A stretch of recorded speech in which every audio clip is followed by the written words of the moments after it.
ఆంధ్రప్రదేశ్‌లో ఉన్న ఒక దేశీయ నాయకుడు.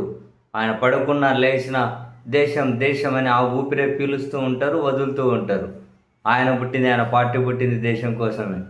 ఆ పార్టీ నాయకుడు తాజాగా సంక్షేమ పథకాలు ఒక్కటే గెలిపించలేవని, అలాగైతే వైఎస్ఆర్ కాంగ్రెస్ పార్టీ ఓడిపోయేది కాదు అని, మొత్తం మీద వైఎస్ఆర్ కాంగ్రెస్ పార్టీ బ్రహ్మాండంగా సంక్షేమ పథకాలు ఇచ్చింది అని చెప్పి అంగీకరించినట్లే. సంక్షేమ పథకాల వల్లే గెలుపు రాదని, అదే సమయంలో వైఎస్ఆర్ కాంగ్రెస్ పార్టీ బూతు పార్టీ అని, వాళ్ళ నోటి నుంచి బూతులే వస్తాయి అని, ఈసారి వాళ్ళు ఒక సీటుకే పరిమితం అయిపోతారు అని, మీరు మమ్మల్ని ఎంత విడగొట్టాలని చూసినా అది సాధ్యం కాదు అని, రకరకాలుగా ఇంకా మా ఇళ్లల్లో మహిళలను దూషించండి ఏదో మాట్లాడుకుంటూ పోతూ ఉన్నారు. ఈయనకు కౌంటర్గా కొందరు వైఎస్ఆర్ కాంగ్రెస్ పార్టీ నేతలు కూడా మీడియాతో మాట్లాడారు.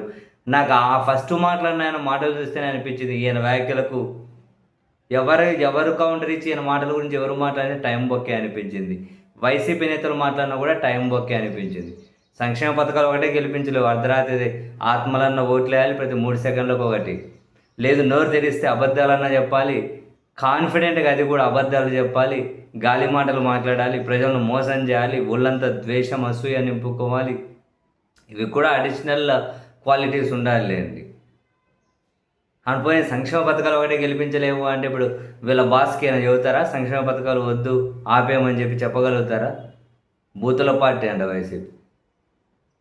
వరుసపెట్టి ఆడవాళ్ళకు అబార్షన్లు చేయించేసి, వాళ్ళని రోడ్డు పాలు చేసేసి, రచ్చరచ్చ చేసి, మళ్ళీ అదే పార్టీకి సంబంధించిన వాళ్ళే పోలీసులు లాఠీలు తీసుకొని మళ్ళీ ఆ బాధితుల్ని నడి రోడ్డు మీద కొడుతూ, మళ్ళీ ఎమ్మెల్యేలుగా ఉన్న వాళ్ళు అదే పార్టీ వాళ్ళే జగన్ నా కొడక, రా నా కొడక, అది ఇది అని బూతులు మాట్లాడి, అంతా ఆ పార్టీకి సంబంధించి ఎవరున్నో తెలిసి మాట్లాడుతున్నా బూతులు మాట్లాడే వాళ్ళకే కనిపిస్తూ ఉంటారు. పావులకు వనికిరానోడు, 10 పైసలకు వనికిరానోడు, రకరకాల ఛాలెంజులు. ఈ మధ్య ఒకడు ఎవడో పనికిమాలిన ఇంటర్వ్యూలో ఇక జగన్ ఫోటోకు మీద ఏదో చెత్త వ్యాఖ్యలు చేసిండే. ఇట్లా పనికిమాలిన వాళ్ళందరినీ గుంపుని వేసుకొని నోటికి ఏది వస్తే అది మాట్లాడుకుంటూ పోయి మళ్ళీ ఇంకొకరిని బూతులు పార్టీ, ఇంకొకటి అనేసి పోనీ ఆయన వల్ల ఒక సంక్షేమ పథకం ఇవ్వకుండా ఆపగలుగుతాడా, లేకపోతే ఒక సంక్షేమ పథకం ఇవ్వగలుగుతాడా? ఆయన చేతిలో ఏమన్నా ఉందా? ఆంధ్రప్రదేశ్ ప్రభుత్వం మాట తప్పింది, సంక్షేమ పథకాలు ఇవ్వలేకపోతుంది, ఇన్ని అప్పులు చేస్తే ఇవ్వలేకపోతుంది అని విమర్శలు చుట్టుముట్టినప్పుడు ఆ విమర్శలను ఏదో విధంగా ప్రజలను డైవర్ట్ చేయడం కోసం వచ్చే ఆ పూటక వేషం వేసే రాజకీయాల్లో కూడా పూటక వేషం వేసి ఇటువంటి వాళ్ళ వల్ల అటువంటి వాళ్ళకు కౌంటర్లు ఇచ్చినా కానీ టైం బొక్కే. కానీ వైఎస్ఆర్ కాంగ్రెస్ పార్టీకైనా మరెవరికైనా తప్పదు కాబట్టి ఇప్పటికే ఒక తరాన్ని నాశనం చేసి పెట్టేస్తున్నారు. నాశనమై ఆ ఊబిలో కూరుకుపోయే వాళ్ళు నాశనమే. అంటే ఇంకా ఆ ఊబిలో నుంచి బయటపడుతున్నారు కాబట్టి కొందరు జనం సంతోషమే, మద్దతు ఇచ్చిన వాళ్ళు కూడా. అట్లా తప్పితే ఏమో పావులకు వనికొచ్చే రాజకీయమా, పావులకు వనికొచ్చే నిర్ణయాలా?